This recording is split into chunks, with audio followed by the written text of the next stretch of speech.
Hello class 12th student. आज हम लोग स्टार्ट करने जा रहे हैं एप्लीकेशन ऑफ डेरिवेटिव्स। ठीक है, क्लास 12th का चैप्टर है एप्लीकेशन ऑफ डेरिवेटिव एनसीईआरटी का।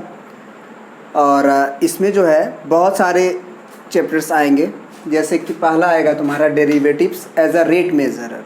ठीक है, मतलब कि किसी चीज़ का रेट, जैसे कि मान सकते हैं हम लोग डिस्टेंस का रेट चेंज होने का टाइम के रिस्पेक्ट में। फॉर एग्ज़ाम्पल हम कह सकते हैं कि D of S by d T है हमारे पास, तो इसको हम कैसे रीड करते हैं? तो सबसे पहले तो D s by d T भी पढ़ते हैं, लेकिन रेट के फॉर्म में पढ़ना होगा तो कैसे कहेंगे? Rate of change of distance. S को मान लो डिस्टेंस मानते हैं, तो हम बोलेंगे rate of change of distance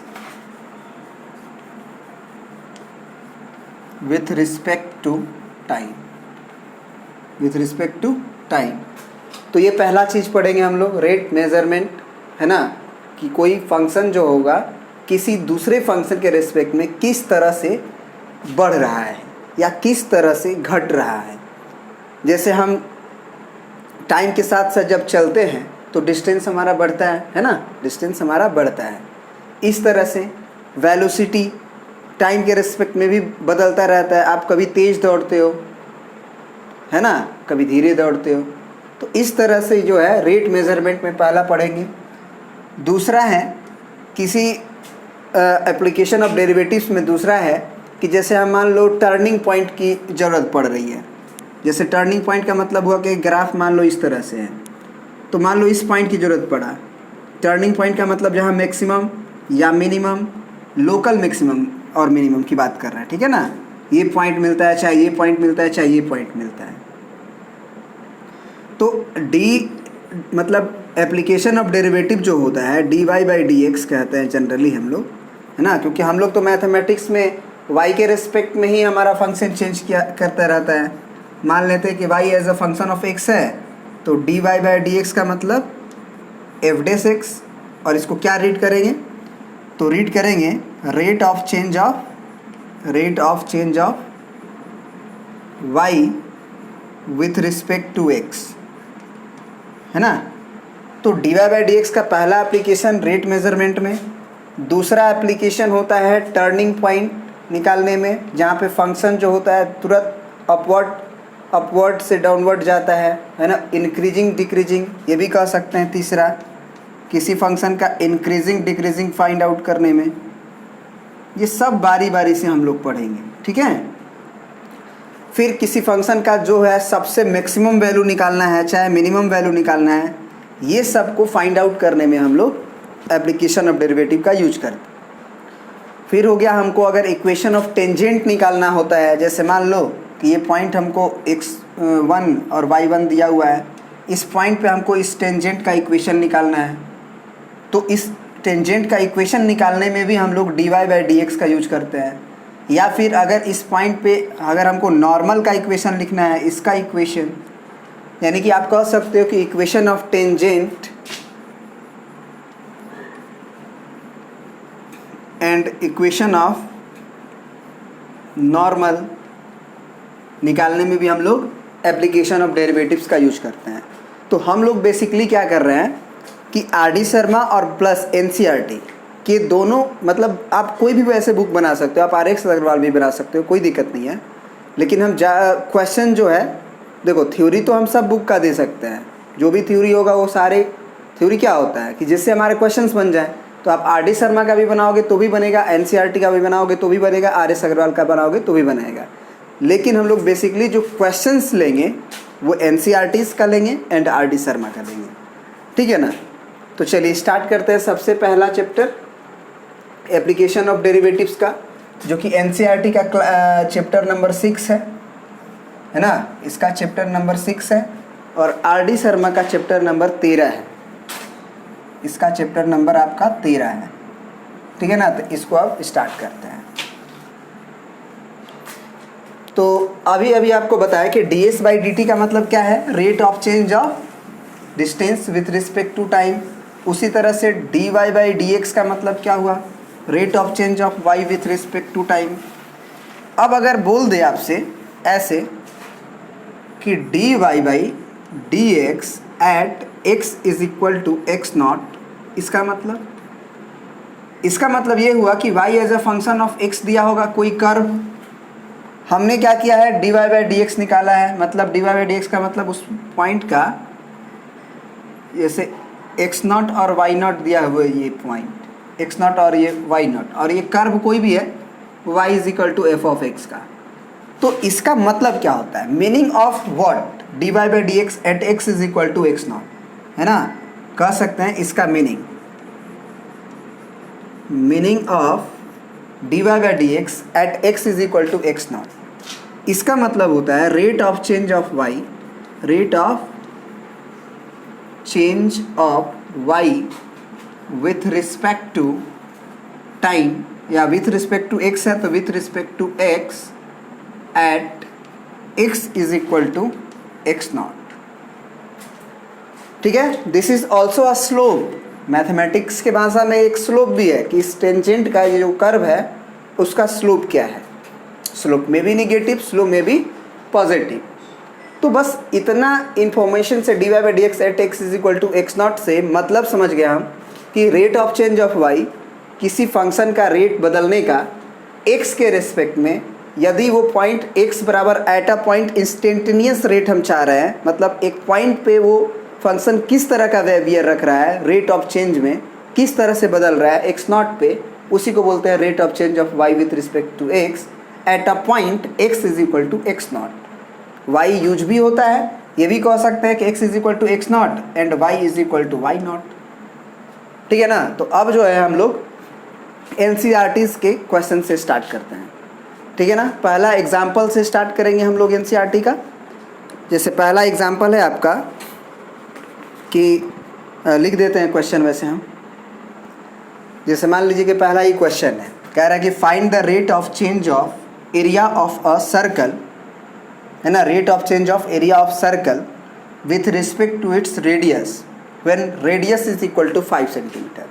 पहले मैथमेटिकली इसको समझने की कोशिश कीजिए कि हो क्या रहा है। वहाँ पे एक सर्कल है हमारे पास, क्या है, एक सर्कल है, तो कह रहा है कि find the rate of change of area, माने एरिया में बदलने का क्या रेट होगा।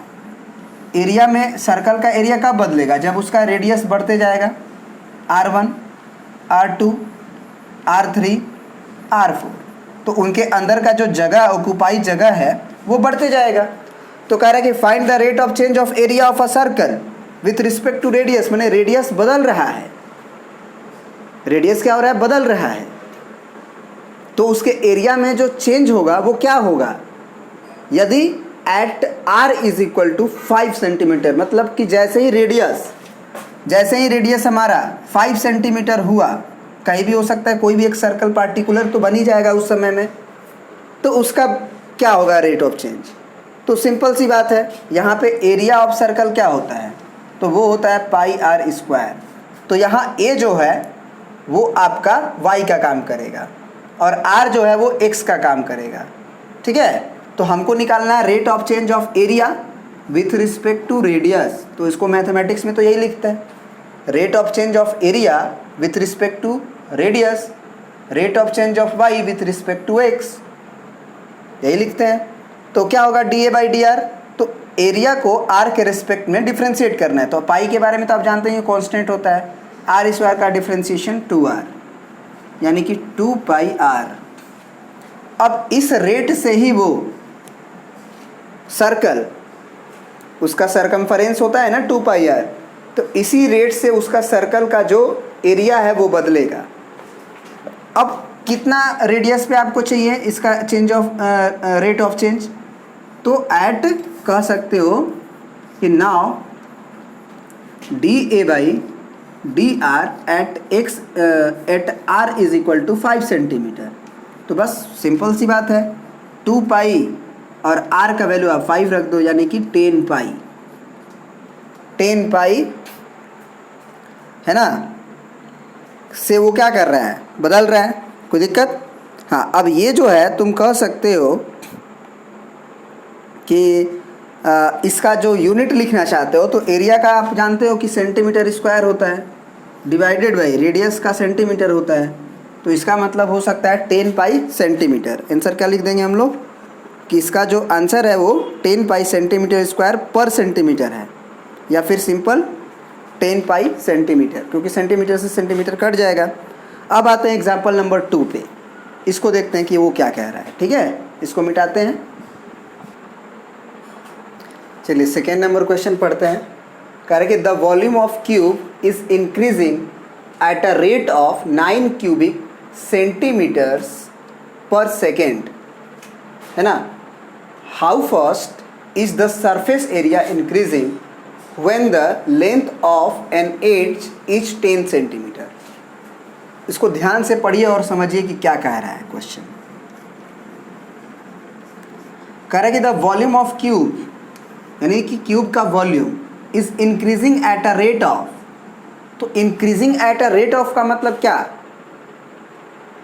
9 क्यूबिक सेंटीमीटर पर सेकेंड। इसका मतलब क्या, क्यूबिक सेंटीमीटर का मतलब क्या होता है, वॉल्यूम का यूनिट, पर सेकेंड का मतलब बाई में, मतलब कि dv by dt, rate of change of volume with respect to time, इस यूनिट से भी हम पकड़ सकते हैं 9 क्यू। और इंक्रीजिंग का मतलब होता है कि प्लस, वॉल्यूम का रेट टाइम के रिस्पेक्ट में अगर इंक्रीज कर रहा है मतलब dv बाई dt पॉजिटिव होगा, और वही बोलता है कि वॉल्यूम हमारा डिक्रीज कर रहा है टाइम के साथ तो dv बाई dt निगेटिव होता है।